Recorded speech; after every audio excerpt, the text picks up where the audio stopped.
ॐ मित्राय नमः। ॐ रवे नमः। ॐ सूर्याय नमः। ॐ भान्वे नमः। ॐ खगाय नमः।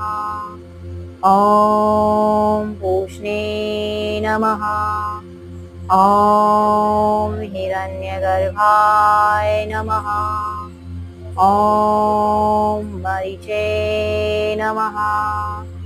ॐ आदित्याय नमः। ॐ सवित्रे नमः। ॐ अर्काय नमः। ॐ भास्कराय नमः।